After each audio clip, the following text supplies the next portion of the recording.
¿Qué tal? Bienvenidos ingenieros, ingenieras.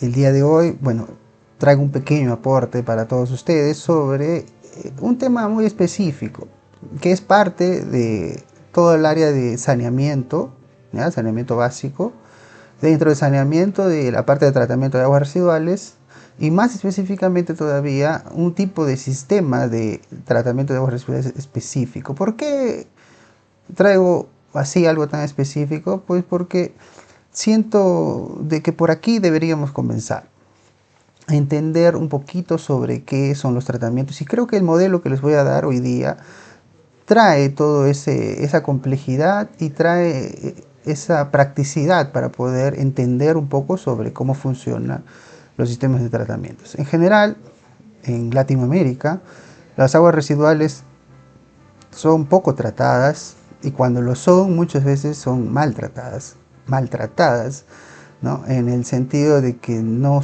tienen una buena eficiencia los sistemas. Hay algunos casos de éxito buenos, ¿ok? Pero en mi experiencia y en mi pasar por varios sistemas, ciudades, y después de revisar y ser consultor en varios de estos proyectos, veo grandes deficiencias, ¿no? En algunos casos mal diseños malos, ineficientes o simplemente abandonados, ¿no? Y pues bueno, ¿no? Entonces muchas veces es por mala gestión, en algunas ocasiones es por mal dimensionamiento, o sea, un mal proyecto, fue mal dimensionado. Y en otros casos, que es lo peor, no existe, ¿no? No hay. Simplemente no hay un sistema que apoye o que ayude, ¿no? a depurar las aguas, ¿no? Y en ese sentido me he visto en la obligación de crear esta serie de videos. Voy a crear muchos más todavía, hablando sobre sistemas de tratamientos de aguas residuales. Eh, ha sido mi especialidad durante mucho tiempo. Hoy en día soy docente en la universidad y doy clases sobre esto, así es que me parece importante entender más sobre sistemas de tratamiento de aguas residuales. Y para esto yo les he traído una pequeña fracción de una de mis presentaciones, ¿no? en las cuales hablo sobre un tipo de sistema específico, que es los Constructed Wetlands o humedales artificiales, como se conoce en español, o humedales construidos también en algunas ocasiones. Yo lo voy a llamar por wetlands o por humedales, dependiendo de lo que estemos trabajando aquí, pero en general tienen nombres en inglés, y vamos a entender por qué se llaman así. Wetlands o los humedales, ¿qué son? ¿No? ¿Qué son estos wetlands? ¿Qué son estos humedales? Seguramente muchos de nosotros ya alguna vez hemos visto un humedal como este, o un bofedal, ¿no? Eh, en varias zonas de Latinoamérica se van formando este tipo de sistemas ecológicos, ¿no? Entonces son eso, ¿no? Son sistemas ecológicos o ecosistemas, ¿no? Donde se desarrollan cierto tipo de flora y fauna específicos de los humedales, ¿no? Entonces existen varios sistemas naturales, ¿ya? Que se han formado evidentemente a lo largo del tiempo, por hidrología, etcétera, y seguramente habrán visitado muchos de ellos, ¿ok? Sin embargo, estos sistemas halagados, su característica es que son tierras halagadas, o sea, llenas de agua, ¿ya? Funcionan muy bien como depurador natural. ¿Qué quiere decir? Que nos ayudan a todas las aguas que vienen de ríos o de cualquier otra fuente, depurarlas, ¿no? Entonces es un ambiente rico en nutrientes y en crecimiento, ¿ya? Lo que hacen los humedales artificiales o los humedales construidos o constructed wetlands es intentar, ¿ya?, emular, ¿no? Emular este sistema natural. Y básicamente todos los sistemas de tratamientos de aguas residuales intentan emular lo que de por sí naturalmente sucede en la naturaleza, ¿no? Lo que naturalmente sucede, eso se intenta emular. Entonces, solo que desde el punto de vista de la ingeniería, nosotros tenemos que ser mucho más eficientes y tenemos que optimizar este proceso que sucede de forma natural, entenderlo, y una vez que lo has entendido, puedes modificarlo. ¿Para qué? Para que tenga mayor eficiencia, ¿no? Al final, nosotros ingenieros utilizamos los recursos naturales y nuestros conocimientos en ingeniería para mejorar la producción. En este caso, es para mejorar la remoción de contaminantes de las aguas. Entonces, un sistema de tratamiento natural, como lo explica nuestro amigo Crites, no estoy yo inventando aquí, dice: los sistemas naturales deben entenderse como aquellos que describen procesos que dependen principalmente de sus componentes naturales para lograr el objetivo previsto. ¿Ya? Un sistema natural podría incluir bombas y tuberías para transportar y distribuir las aguas residuales, pero no dependería únicamente de fuentes de energía externas para mantener las respuestas clave del tratamiento. ¿Ok? Muy bien, entonces un sistema natural es eso, ¿no? Entonces es algo que son procesos que suceden de forma natural, que se han ido mejorando a lo largo del tiempo, han evolucionado, perdón, a lo largo del tiempo de forma óptima, hasta encontrar el punto óptimo. Ahora nosotros como ingenieros vamos a modificar estos sistemas para adaptarlos y utilizarlos de forma que mejore todavía más su tratamiento, ¿no? Su eficiencia. Y eso es lo que sucede en la mayoría de sistemas de tratamiento de aguas residuales, sea por ejemplo temas como lodo activado, el tema de biopelículas, el tema de reactores anaerobios, biofiltros, etcétera, ¿no? Cualquier otro sistema de tratamiento de aguas residuales que involucre tratamiento biológico tiene un origen natural. ¿Okay? Tiene un origen natural. El principio básico de los sistemas es de forma natural. ¿Por qué? Porque son organismos vivos los que están haciendo el trabajo. Son bioprocesos. Por lo cual necesitamos entender el proceso natural biológico que sucede en estos sistemas, ¿no? Y mejorarlo, obviamente, ¿no? Obviamente mejorarlo con la ingeniería, ¿no? Sistemas de recirculación, bombeo, mayor tiempo de contacto, etcétera, etcétera, ¿no? Cualquier otra herramienta que la ingeniería me permita utilizar para mejorar, ayudar y colaborar en la eficiencia del proceso. Y esa es nuestra tarea como ingenieros. Pero nada de esto será posible si es que no entiendo el principio, ¿no? Hablando específicamente de este sistema del que ya estamos mencionando, los humedales artificiales, o como está aquí en inglés, hay varios conceptos, ¿no? Sobre el tema. Algunos de los más conocidos, he puesto dos aquí, por ejemplo. Dice, los sistemas de humedales artificiales son sistemas engineered, o sea, son creados por el hombre, son ingeniados, ¿ya? Diseñados para optimizar procesos que se encuentran en ambientes naturales y que de otra forma son considerados, por lo tanto, perdón, son considerados amigables con el medio ambiente y opciones sostenibles para el tratamiento de aguas residuales, ¿no? Abajo otro concepto, por ejemplo, dice, son los tratamientos de humedales modernos, son sistemas hechos por el hombre, ¿ok? Eso, perdón, repito, son sistemas, los humedales son sistemas de tratamiento modernos que son hechos por el hombre, ¿ok? Y que han sido diseñados para enfatizar estas características específicas, ¿no? De los humedales, que son ecosistemas, de los ecosistemas de los humedales para mejorar la capacidad de tratamiento. Entonces, un humedal artificial intenta imitar, emular lo que sucede en un humedal natural y mejorarlo, no solamente hacerlo tal cual, sino mejorarlo de tal manera que el desempeño sea aún mejor en un área menor, ¿no? Entonces aquí un ejemplo de los humedales, una fotografía de un humedal. Básicamente los humedales tienen, como les había comentado, plantas, agua, porque son tierras halagadas, ¿no? Y suelo, ¿no? Y un medio de soporte. Son esas tres cosas, tres componentes básicos de un humedal, ¿no? Para tener un humedal necesito un suelo, normalmente impermeabilizado, necesito un medio de soporte, que puede ser la propia agua o las plantas, y necesito plantas, ¿no? Tiene que haber plantas dentro del humedal.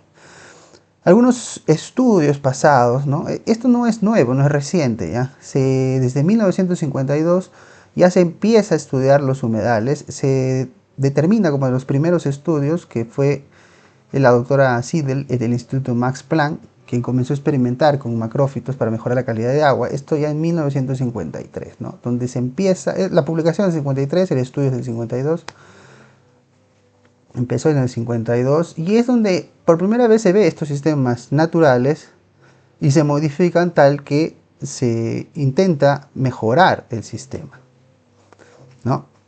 Uno de los primeros estudios, por ejemplo, aquí en Brasil fue el de Enea Salati en el 84, ya que tuvo éxito, y se realizó, ¿no?, un primer acercamiento a los sistemas en Piracicaba. El estudio fue exitoso y condujo a la dirección del Instituto de Ecología Aplicada. Entonces, llegó la tecnología a Latinoamérica, se utiliza ampliamente en sistemas donde hay mucha agua y se caracteriza básicamente por la simplicidad del sistema, ¿ya? El sistema parece simple, ¿ya? De hecho, una vez que está construido, una vez que ya está implementado, el mantenimiento es mínimo, ¿ya? Es bajo, pero no significa que sea inexistente. Y pues el rendimiento es alto, ¿ya? El rendimiento es alto. Sin embargo, son sistemas muy delicados, son sistemas que necesitan de un buen dimensionamiento, ¿ya? Necesitan de un buen ojo, necesita de que lo hayas hecho bien, bien diseñado, ¿okay? Obviamente esto no es tan simple a la primera vista, no es tan fácil de hacerlo rápidamente, pero existen ya modelos, existen formas de hacer los diseños, ¿no?, de estos humedales. Hay métodos prácticos, hay métodos más complejos, hay métodos que utilizan modelos matemáticos bastante complejos, ¿no? Hoy en día se utilizan simuladores y de muchas cosas más para intentar hacer estudios sobre remoción de ciertos contaminantes. Se utilizan estos humedales para remoción de contaminantes complejos, etcétera, etcétera, ¿no? Hay muchas variedades al respecto, ¿no? Tenemos más de 1000 wetlands instalados en escala real alrededor del mundo. Y en Latinoamérica tenemos bastantes también. Entonces, cada vez es una tecnología que va creciendo, va creciendo, va creciendo. Y nosotros como ingenieros nos interesa. Por eso traigo esta tecnología aquí, que no es nueva, pero no la he visto mucho aplicada en el campo, ¿no? Parece que en la ingeniería estamos encerrados en lodos activados o en lagunas de oxidación, o lo que he visto también bastante es fosa séptica, ¿no? Entonces, estamos muy cerrados en fosa séptica, lagunas de oxidación, humedales artificiales, y lodos activados, ¿no? Pareciera que fuera lo único que existen en el conocimiento, y no es así. Y me doy cuenta que tal vez no es por falta de material, de gente de que no exista la tecnología está ahí, pero al parecer no es un área del conocimiento muy bien explorada en Latinoamérica, ¿no? No es que se explote mucho esta área del conocimiento. Me doy cuenta, como les digo, yo soy también docente en la universidad, doy cursos en ingeniería, doy clases en ingeniería civil, en ingeniería ambiental, y noto esta diferencia, ¿no? En los planes curriculares existe, sí, especialmente en ambiental, esta parte del conocimiento sobre sistemas de tratamiento de aguas, contaminación, más que nada, más para el área de contaminación. En ingeniería civil va más para recursos hidráulicos, ¿no?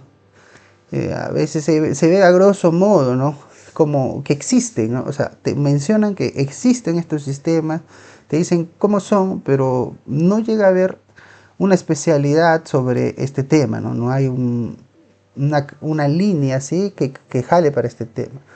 Y me parece importante, y me doy cuenta de que esto se va repitiendo en varias universidades. No hay excepciones, obviamente, no doy clases en todas las universidades, pero también lo noto en la realidad, ¿no? porque yo he paseado por varios lugares del Perú, porque yo soy de Perú, y me doy cuenta de que se revela en realidad de que no ha habido este concepto previo de tratamiento de aguas residuales, ¿no? Y pues bueno, ¿no? Las evidencias están en las pruebas de los sistemas mal diseñados, en sistemas eh, que no se ajustan a la realidad, o sobredimensionados, o subdimensionados, o simplemente, eh, lo peor, ¿no? Ni siquiera sobre o subdimensionados, sino que ni siquiera tienen una secuencia lógica, están mal, ¿no? Mal diseñados, ¿no? ¿Qué es lo peor? O sea, es como que lo han hecho mal, ¿no? Es como hacer mal, ¿no? Es como colocar un baño al revés, ¿no? Y no funciona así, ¿no? Hay que entender, y obviamente requiere de conocimientos básicos, ¿no?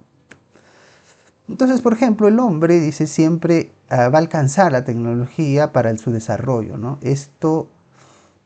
Ellos insisten en traer, ¿no? Altos niveles de progreso. No tienen la paciencia para trabajar con plantas que crecen lentamente, ni tampoco para entender los ciclos naturales, como las mujeres lo hacen a veces, ¿no? Ellos, nosotros los hombres, dice, más que nada buscan el trabajo como granjeros, ¿no? No como ingenieros. Así que, dice, ellos ven mi trabajo, ¿no? Esto lo dice Kate Siddle, ¿no? La quien estaba hablando al comienzo. Hablo de 1953, ¿no? Estamos hablando de esa época. Entonces, ellos ven mi trabajo como si estuviera haciendo, como si fuera una granjera, como si estuviera sembrando, cosechando, y no como una ingeniera, no como ingeniería.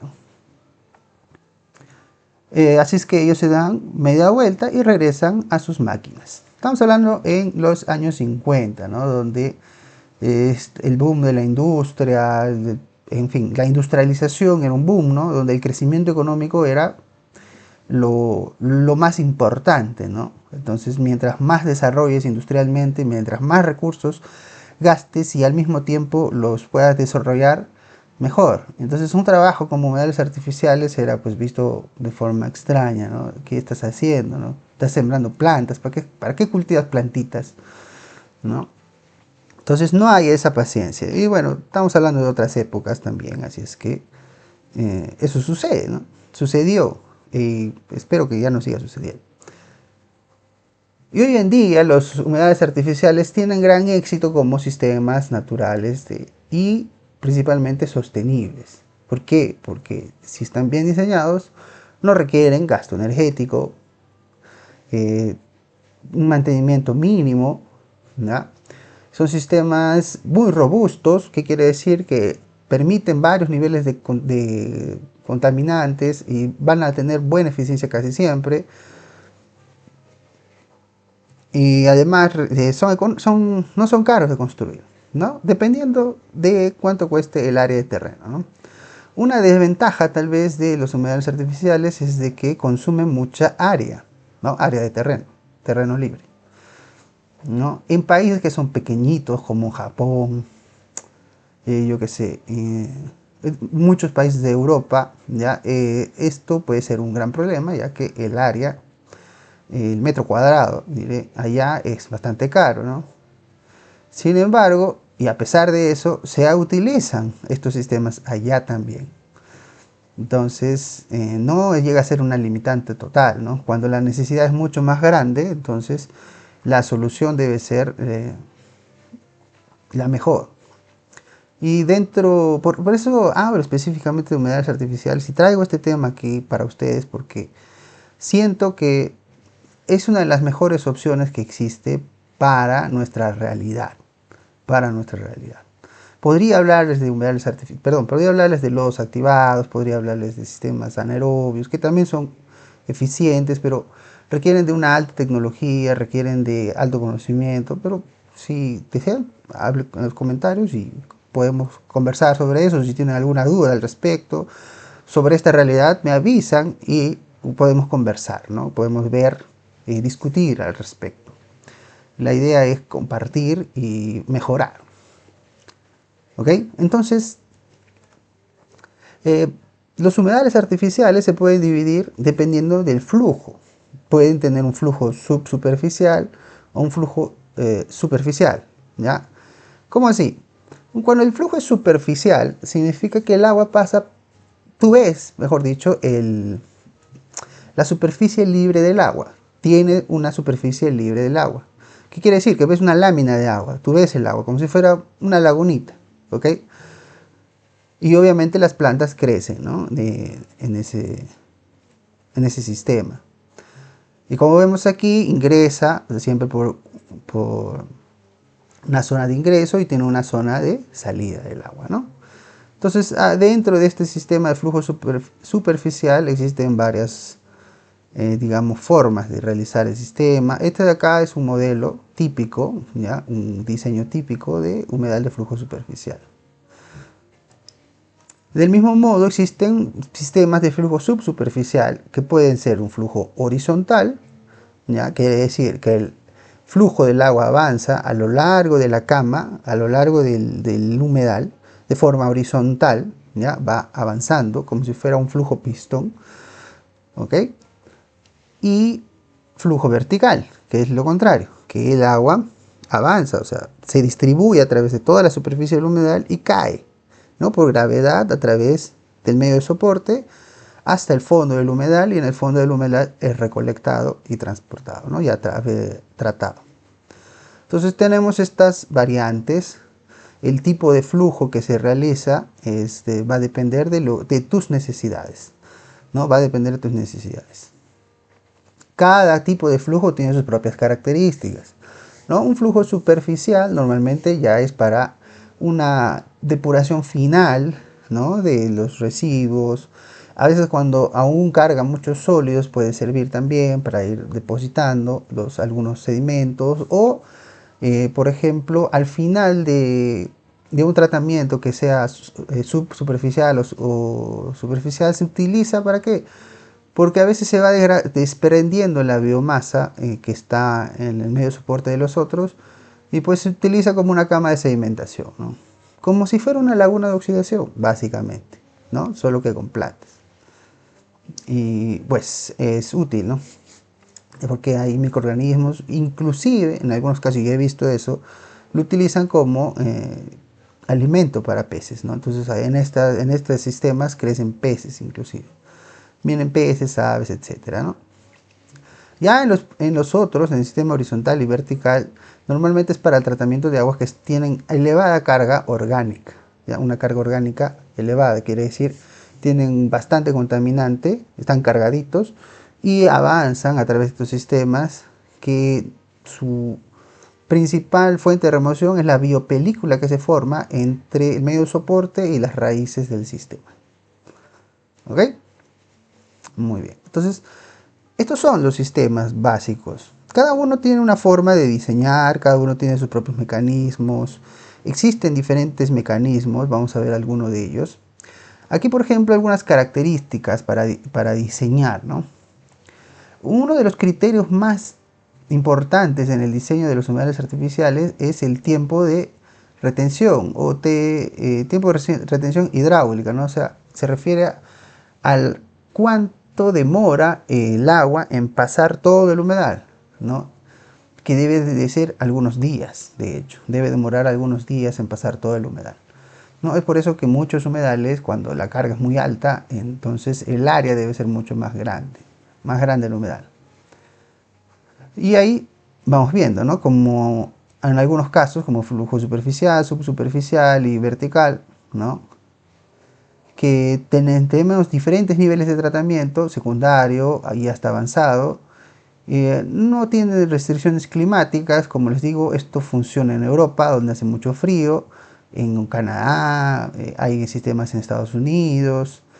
Aquí en Latinoamérica también ya se ha utilizado en varios lugares. En Argentina, por ejemplo, hay bastante este tipo de sistemas. En Brasil, ni que hablar. Y así en varios otros países, ¿no? Seguramente habrán visto situaciones de éxito. Aquí en Perú también existen sistemas exitosos con esta tecnología. Entonces, no es algo nuevo. ¿ya? Por eso existe mucha información al respecto de su eficiencia y de sus características, ¿no? Los tiempos de retención son variables. Su flujo superficial varía entre 7 a 15 días. El subsuperficial varía de 3 a 15 días, perdón, de 3 a 14 días. Y el vertical de 1 a 2 días, ¿no? El vertical es más rápido porque cae, no suele ser muy profunda la caída de agua. Es como si, imagínate un filtro percolador, si alguna vez has visto un filtro percolador, el principio es cae el agua y por acción del aire más la biopelícula se va consumiendo el sustrato, o sea, la materia orgánica en las rocas o en las piedras o en el medio de soporte que esté ahí presente. Y las raíces también, ¿no? Aceptan diferentes tipos de carga orgánica, ¿no? La profundidad obviamente es variable. El superficial suele ser el más pequeño, ¿ya? El menos. ¿Para qué? Para que permitir que el oxígeno ingrese y además para que las plantas puedan crecer. Pues si lo hago muy profundo, la planta no sale a la superficie, ¿no? La planta tiene que salir. También el flujo superficial sí permite un poco más de profundidad, no es mayor a 60 centímetros. Y el flujo vertical sí tiene que ser pues más profundo, ¿no? Porque necesita caer el agua por gravedad a través de varias capas. Ahora la carga orgánica varía también. El flujo superficial y subsuperficial aceptan cargas relativamente medianas, digamos así, de 100 kilogramos digamos, por hectárea por día, el subsuperficial de 90. Son valores referenciales, obviamente. Se pueden usar más, sí, tal vez se pueden usar más si lo diseñas de otra forma. Ya luego vamos a ver cuál es tipo o cómo se determina la carga inicial. El flujo vertical, por ejemplo, acepta hasta 200, ¿no? Hasta 200 kilogramos por hectárea por día. Las características del efluente, pues son similares, como ven, ¿no? El ADBO sale de 5 a 10, de 5 a 40 en subsuperficial, de 5 a 10 en vertical, ¿no? Y así, los sólidos también son pequeños, igual el nitrógeno. Entonces, hay una buena remoción por parte de los humedales en este sentido, ¿no? Estos son algunos datos típicos, ¿ok? Hay otros criterios que se deben utilizar, sí, también. Para diseño, pues depende del modelo que vas a utilizar. Como les dije hace un rato, hay varios modelos que se pueden utilizar para hacer un diseño. Luego vamos a ir viendo poco a poco cada uno de estos modelos con algunos ejemplos. Este es un video introductorio en el cual solamente estamos viendo en un panorama más grande qué son los humedales, para qué se utilizan, cómo se utilizan, ¿no? En este caso, por ejemplo, qué tipos de mecanismos se utilizan, ¿no? Los humedales utilizan mecanismos biológicos, químicos y físicos, ¿no? Biológico, pues es por acción biológica, principalmente de microorganismos, no necesariamente de las plantas. En algunos casos sí, las plantas tienen función, por ejemplo, en la asimilación de nutrientes, absorben algunos metales pesados, por ejemplo, pueden absorber nutrientes, potasio, mismo sodio, calcio, entonces absorben estos nutrientes y metales que son básicos de su alimentación, de la propia alimentación de las plantas, ¿no? Y en las raíces de las plantas y en el medio de soporte se van formando microorganismos, biopelículas de microorganismos que se encargan de la degradación de la materia orgánica, principalmente de la materia orgánica o de cualquier otro compuesto biodegradable. En el aspecto químico existen conversiones redox, ya que dentro del sistema de humedales artificiales existen diferentes espacios con potenciales reductor y oxidante fuertes, ¿no? Hay, por ejemplo, en la película de que se forma en la raíz, tiene un poder oxidante grande y mientras más se aleja de la raíz, disminuye, ¿no? El potencial redox. Existe un ambiente reductivo. Entonces, al existir estos dos polos, existe la posibilidad de generar reacciones de óxido-reducción. Y pues si existen diferentes pHs, pueden haber incluso precipitación de algunos contaminantes, dependiendo del tipo de contaminante que estemos trabajando, ¿no? Por ejemplo, que puede precipitar es el calcio o nitrógeno, etc. Aspecto físico, pues al tratarse de sistemas grandes, parecen camas de sedimentación. Entonces la sedimentación es básico, especialmente para sólidos que son más grandes, ¿no? A veces entra arena, a veces entran sólidos orgánicos grandes, etcétera. Entonces permite ese tipo de proceso físico. La absorción es otro, ya que se forma biopelículas, ya que tenemos un medio de soporte, puede absorber esta biopelícula ciertos contaminantes. Y obviamente la filtración, ¿no? Porque el medio de soporte de por sí ya parece un filtro, ¿no? Son piedritas o son normalmente son piedras, normalmente o son a veces material reciclado, etcétera, que permiten el paso, mejor dicho, la filtración, ¿no? Actúan como un filtro, como un, eh, claro, como si fuera un colador, ¿no? Pasa y no pasa. Retiene, mejor dicho, los sólidos más grandes. Retiene, esa es la palabra acerta. ¿Ok? Muy bien. Y pues básicamente estos son los mecanismos principales. Hay más, obviamente, acá estoy solamente mencionando los más grandes, digamos, o los principales, pero dentro de ellos hay muchos más medios de conversión, tanto biológicos como físicos. Se pueden dar, podemos adaptar el sistema para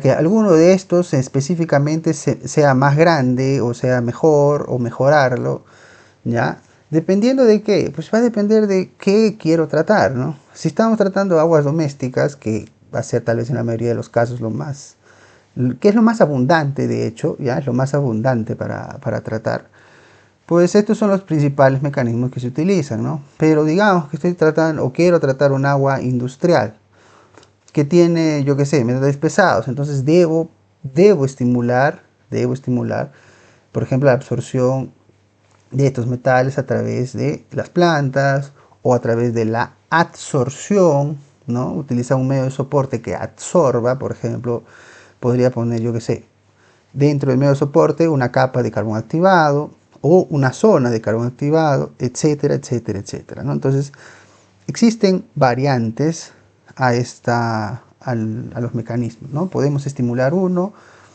o inhibir otro, etcétera, etcétera, ¿no? Depende de nuestras necesidades. Estos son básicamente los que se utilizan para tratamiento de aguas residuales domésticas, ¿no? Entonces, aquí un ejemplo de un humedal, así es como se ve un humedal natural, ¿ok? Y pues artificiales hay muchos más, ¿no? Durante mis estudios de posgrado, yo realicé proyectos sobre estos humedales, específicamente para la remoción de nitrógeno, que ya podemos ver en otro video cómo es que se remueve el nitrógeno, o vamos viendo los mecanismos de remoción de cada uno de estos sistemas, o cómo se dan en estos sistemas los mecanismos de remoción, y vamos viendo ejemplos de cómo diseñar, ¿no? Cómo diseñar humedales. También podemos ver algunos casos exitosos, podemos revisarlos, yo qué sé, ¿no? Si estás interesado en algo más, pues coméntame aquí y podemos traer muchas más cosas, ¿no? Podemos traer muchas más cosas. Entonces, los humedales artificiales o constructed wetlands o simplemente humedales pueden parecer sistemas muy tranquilos, ¿ya?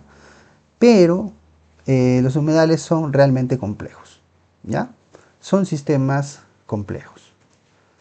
No son de fácil manipulación, necesitan un adecuado dimensionamiento, ¿ya? En otro video voy a hablar sobre el dimensionamiento, voy a hablar sobre los, los sistemas que se utilizan para dimensionar, los tipos de variables que son necesarios, los parámetros que se deben utilizar para dimensionamiento, que obviamente va a depender de tu demanda, ¿no? ¿Por qué quiero hacer un humedal? ¿Cuál es mi necesidad de hacer un humedal? ¿No? Todo va a empezar por ahí. Entonces, voy a hacer varios otros videos explicando sobre estos fenómenos. ¿Ok? Espero les haya gustado como video introductorio. Y pues es todo. Gracias. Un gran abrazo y nos vemos en otro video. Cuídense. Chao, chao.